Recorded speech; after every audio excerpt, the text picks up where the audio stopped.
ఎటువంటి కంటి సమస్యకైనా 100% ఆయుర్వేద పరిష్కారం సంజీవన్ నేత్రాలయ.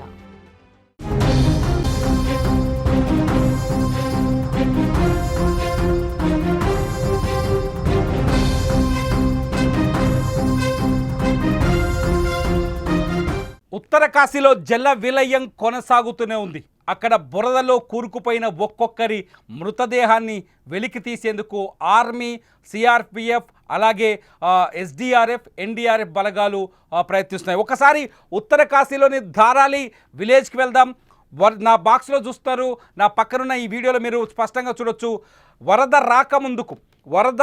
రాకముందుకు లేకపోతే ఆ ఊరిపైన క్లౌడ్ బరస్ట్ జరగకముందు ఆ ఊరు ఎంత అందంగా ఉందో చూడొచ్చు. ఒక్కసారికి ఇదే ధరాలి విలేజ్ లాస్ట్ వీడియో. మీరు స్క్రీన్ పైన చూస్తున్న ఈ వీడియో ధరాలికి సంబంధించిన, ఉత్తర కాశీలోని ధరాలికి సంబంధించిన లాస్ట్ వీడియో. వరద వచ్చిన తర్వాత ఊరు ఎలా మారిపోయిందో ఒకసారి చూడండి. ఇలా మారిపోయింది. మీరు ఇంతకుముందు చూసిన ధరాలి గ్రామం ఇప్పుడు ఇలా మారిపోయింది. ఊహించని విధంగా ఊరంతా వరదలో కొట్టుకుపోయింది. ఒకసారి 2 బాక్స్లో చూడొచ్చు. వరదకు ముందు అట్లాగే వరద తర్వాత. ఇది వరదకు ముందు 2 బాక్స్లో మీరు విజువల్స్లో చూస్తారు. ఇదే ధరాలి గ్రామం. వరదకు ముందు ఎంత అందంగా ఉందో ఆ గ్రామాన్ని చూడండి. చాలా ప్రశాంతంగా, ఎందుకంటే ఇక్కడికి వచ్చే వాళ్ళంతా దైవ దర్శనానికి వచ్చేవాళ్ళు, వాళ్ళంతా ప్రశాంతమైన వాతావరణంలో హాయిగా ఉండే ఈ గ్రామం ఒక్కసారిగా పక్కనే ఉన్న బాక్స్లో చూడొచ్చు. మీరు చూడడానికి వీలుగా, అర్థమయ్యేందుకు వీలుగా టెక్స్ట్ కూడా కనిపిస్తోంది. వరద తర్వాత ఊరు ఎలా మారిపోయిందో. 2 కొండల మధ్యలోంచి వేగంగా దూసుకొచ్చిన వరద ధరాలి గ్రామాన్ని కంటికి కనిపించకుండా చేసేసింది, మొత్తం ముంచెత్తింది. ధరాలి గ్రామంలో దాదాపు 100కు పైగా ఉన్న ఇల్లు. ఇది ధరాలి గ్రామంలోని ఒక ప్రాంతం మాత్రమే. అందమైన ఈ ప్రాంతం ఊహించని విధంగా ఇలా మారిపోయింది. 2 బాక్స్లో మనం స్పష్టంగా చూడొచ్చు. ధరాలి గ్రామంలో వరదలో కొట్టుకుపోతున్న వీడియో ఒకవైపు చూస్తున్నారు రైట్ సైడ్ మీ స్క్రీన్కి. అట్లాగే లెఫ్ట్ సైడ్ ధరాలి గ్రామం వరదకు ముందు అక్కడికి వచ్చిన ఒక యాత్రికుడు రికార్డ్ చేసిన వీడియో అతను పెట్టాడు. నేను నిన్న సాయంత్రమే ధరాలి నుంచి వచ్చేటప్పుడు అందమైన ఆ ఊరిని తన మొబైల్ ఫోన్లో చిత్రీకరించాను. తెల్లవారేలోపు ఆ ఊరు కనిపించకుండా పోయింది, ప్రపంచ పటంలో లేకుండా ఆ ఊరు కొట్టుకుపోయిందని. ఒకసారిగా కొట్టుకుపోయిన ఆ ఊరు ఇప్పుడు బురద మరుగులా మారింది. మా ఆన్లైన్ ఎడిటర్ చెప్తున్నాను, ఫుల్ ఫ్రేమ్ అయిన బురద మరుగుని ఒక్కసారి చూడండి. ఆ బురద మరుగులా మారిన విలేజ్ని చూడండి ఎలా కొట్టుకుపోయిందో. ఆ గ్రామం రాత్రంతా ఆ గ్రామంలో ప్రజలు చాలా సంతోషంగా ఉన్నారు, చాలా హ్యాపీగా ఉన్నారు.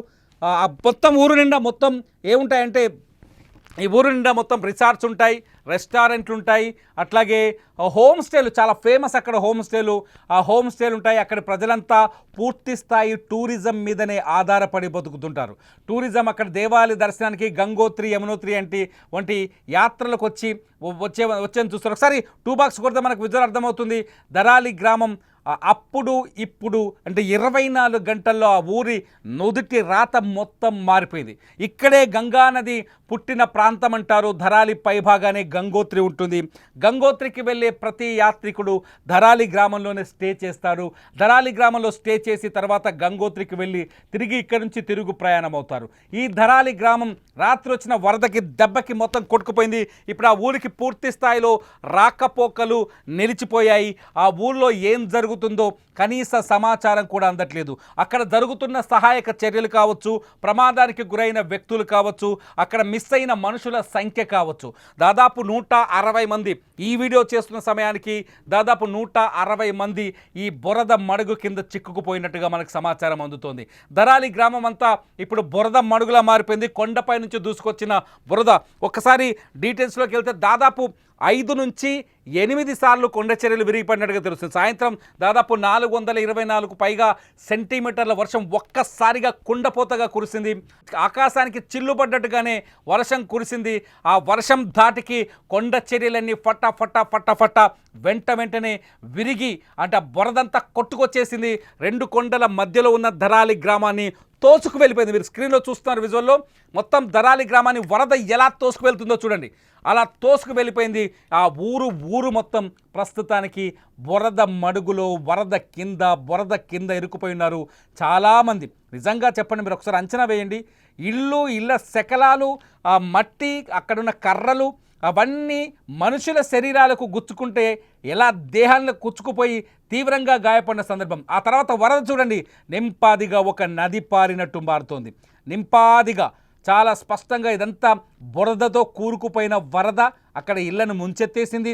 ఆ వరద కిందికి పారుతుంది, కొండపై నుంచి కిందికి పారుతుంది. ఇక్కడ దాదాపు ఇప్పటికీ ఇవాళ కూడా దాదాపు 50 మిల్లీమీటర్ల వర్షపాతం నమోదైంది. ధరాలి గ్రామంలో ఇంకా వర్షం పడుతూనే ఉంది.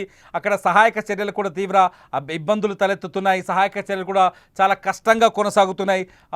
ఎన్డీఆర్ఎఫ్, పోలీస్, ఆర్మీ, ఎస్డీఆర్ఎఫ్ అంతా వీళ్ళంతా అక్కడే ఉన్నారు. ముఖ్యమంత్రి దగ్గరగా ఉండి, ప్రభుత్వ అధికారులు దగ్గరగా ఉండి, మంత్రులు, స్థానిక మంత్రులు, అట్లాగే సీఎం కూడా ధరాలి గ్రామంలో హెలికాప్టర్ ద్వారా అక్కడ పర్యటించారు, ఆ ప్రాంతాన్ని పరిశీలించారు. ఎప్పటికప్పుడు సహాయక చర్యల్ని పర్యవేక్షిస్తారు. మిలిటరీ వాళ్ళు చూడండి, దాదాపు ఈ గ్రామంలో మిలిటరీ కూడా ఉంది. ఈ ఏరియాలో 11 మంది మిలిటరీ సైన్యం కూడా ధరాలి గ్రామం నుంచి కొట్టుకుపోయినట్టుగా తాత్కాలిక లెక్కల ప్రకారం తెలుస్తుంది. వీళ్ళంతా గల్లంతయ్యారు. వీళ్ళ ఆచూకీ తెలియదు. వీళ్ళు బతికున్నారా చనిపోయారనే విషయం కూడా ఇప్పటివరకు తెలియదు. అయినా ఆర్మీ అక్కడ చాలా గ్రేట్ థింగ్ ఏంటంటే ఆర్మీ ఇంకా అక్కడ సహాయక చర్యలు అందిస్తోంది. ప్రాణాలకు తెగించి అత్యంత సాహసోపేతమైన ప్రాంతంలో, కనీసం మనిషి అడుగు పెట్టడానికి వీల్లేని ప్రాంతంలో ఆర్మీ తన సేవల్ని కొనసాగిస్తుంది. ప్రజల ప్రాణాలను బురదలోంచి మనుషులు లాగుతున్న విధులు ఒకసారి చూడండి. అక్కడ బురదలో కొట్టుకొచ్చిన మనుషుల్ని లాగుతున్నారు. ఇలా దాదాపు 160 మందిని కాపాడారు ఇప్పటి వరకు. బురదలో ఇరుక్కుపోయి, వరదలో కొట్టుకుపోయి, చెట్లకు అంటే ఆ బిల్డింగ్ల శకలాలు, లేకపోతే చెట్లు కొట్టుకొని వచ్చాయి కొండ ప్రాంతం నుంచి, ఆ చెట్ల కింద ఆ వేళ్లలో కొమ్మల మధ్య ఇరుక్కుపోయిన వాళ్ళని దాదాపు 160 మందిని కాపాడినట్టుగా కొద్దిసేపటి క్రితమే ఉత్తరప్రదేశ్ ప్రభుత్వం ప్రకటించింది. సిచ్యువేషన్ చాలా బ్యాడ్గా ఉంది, ఊహించని విధంగా ఉంది, కష్టంగా ఉంది. అక్కడి సమాచారం కూడా ఆలస్యంగా అందుతుంది. ఎంతమంది కొట్టుకుపోయారు, ఎక్కడ వాళ్ళ మృతదేహాలు ఏమైనా దొరుకుతాయా, వాళ్ళ ఆచూకీ దొరుకుతుందా అనే పెద్ద ఒక టెన్షన్ వాతావరణం అయితే కొనసాగుతుంది. మీరు గూగుల్ మ్యాప్లో చూస్తారు ఇప్పుడు ధరాలి గ్రామానికి సంబంధించింది. ఇది గూగుల్ మ్యాప్ ద్వారా, గూగుల్ శాటిలైట్ పిక్చర్ ద్వారా వచ్చిన ఈ మ్యాప్ చూడొచ్చు మీరు. ధరాలి గ్రామాన్ని హైలైట్ చేసిన విజువల్స్. ఒక వరద కాదు, అది వరద ప్రాంతంలాగా కనిపిస్తున్న ఈ ప్రాంతం చూడండి. ధరాలి గ్రామానికి సంబంధించిన కింద ఒక నదీ పరివాహకం ఉంది. పైనుంచి కొండ నుంచి ఒక కొండ సాయ కనిపిస్తుంది. కొండకు 3 కొండలు కలిసిన ప్రాంతంలా ఉంటుంది ధరాలి గ్రామం. ఆ కొండ ప్రాంతంలో కొండకు కింద వాలుగా ఇళ్లను నిర్మించారు. అవి ఇల్లు మాత్రమే కాదు, కొన్ని రిసార్ట్స్ ఉన్నాయి, కొన్ని తోటలు కూడా కనిపిస్తున్నాయి. ఆ తోట ప్రాంతాల్లో కూడా హోమ్ స్టేలు ఉన్నాయి. ఈ హోమ్ స్టేల్లో కూడా జనాలు, అంటే ఎవరైనా గంగోత్రికి వెళ్ళాలి అంటే ధరాలి గ్రామంలో స్టే చేస్తారు. అక్కడే ఉండి అక్కడి నుంచి గంగోత్రి ప్రయాణం చేస్తారు. గంగోత్రికి వెళ్ళి దర్శనం చేసుకొని వస్తారు. వాళ్ళంతా ఊహించని విధంగా ఈ వరదలో కొట్టుకుపోయారు. ఇంకా తెలియాల్సి ఉంది ధరాలి గ్రామంలో మొత్తం మృతుల సంఖ్య ఏ స్థాయిలో ఉంది, మృతులు ఎంతమంది ఉంటారు, వాళ్ళని రెస్క్యూ చేయడానికి మరికొన్ని రోజులు సమయం పట్టే అవకాశం కనిపిస్తుంది. ధరాలి గ్రామం ఇప్పుడు భారతదేశంలో అత్యంత తీవ్ర విషాదకరమైన ప్రాంతంగా మారింది. ధరాలి గ్రామ ప్రజలు వేగంగా ఈ వరద విపత్తు నుంచి కోలుకొని మళ్ళీ వాళ్ళ జీవితం సుఖమయం వైపు వెళ్ళాలని మనం అందరం ప్రార్థిద్దాం. ధరాలి గ్రామ ప్రజల కోసం మనం ప్రార్థనలు చేద్దాం. ధరాలిలో ప్రాణ నష్టం తగ్గాలని, వరదల్లో ఇరుక్కుపోయిన వాళ్ళు గతంలో మనం వైనాడులో చూసాం, కేరళలోని వైనాడులో చూసాం. వైనాడులో ఏ విధంగానైతే కూర్చున్నవారు కూర్చున్నట్టుగానే బురదలు ఇరుక్కుపోయారు, కూర్చున్నవారు కూర్చున్నట్టుగానే బురద కప్పిపడేసిందో, ఇళ్లలో టీవీ చూస్తున్న వాళ్ళు, పిల్లలతో మాట్లాడుతున్న వాళ్ళు, కాఫీ తాగుతున్న వాళ్ళు, టీ తాగుతున్న వాళ్ళు బురద వచ్చి పడ్డంతో వైనాడులో అలాగే మొత్తం ప్రాణాలు వదిలేశారు. సేమ్ సిచ్యువేషన్ ఇప్పుడు మనకు ధరాలిలో కూడా కనిపిస్తుంది. ధరాలి గ్రామం ఉత్తరకాశీలో అత్యంత కీలకమైన టూరిస్ట్ ప్రాంతం. ఈ ప్రాంతంలో జరిగిన ఈ నష్టాన్ని ఎవరు పూడ్చలేనిది. ప్రస్తుతానికి కన్నీరు తప్ప అక్కడ మరేమీ కనిపించట్లేదు. నీరు, కన్నీరు తప్ప ధరాలిలో ఇంకేమీ కనిపించట్లేదు. అక్కడ ప్రజల్ని కాపాడే సిచ్యువేషన్, అంటే సహాయక చర్యలు కూడా వేగంగా చేసే పరిస్థితి లేదు. ఇది ఇప్పటికున్న అప్డేట్ ధరాలి గ్రామానికి సంబంధించి, ఉత్తరకాశీ వరదలకు సంబంధించి. అప్డేట్ న్యూస్ కోసం చూస్తూనే ఉండి సుమన్ టీవీ డిజిటల్ లైవ్, అట్లాగే సుమన్ టీవీ లైవ్.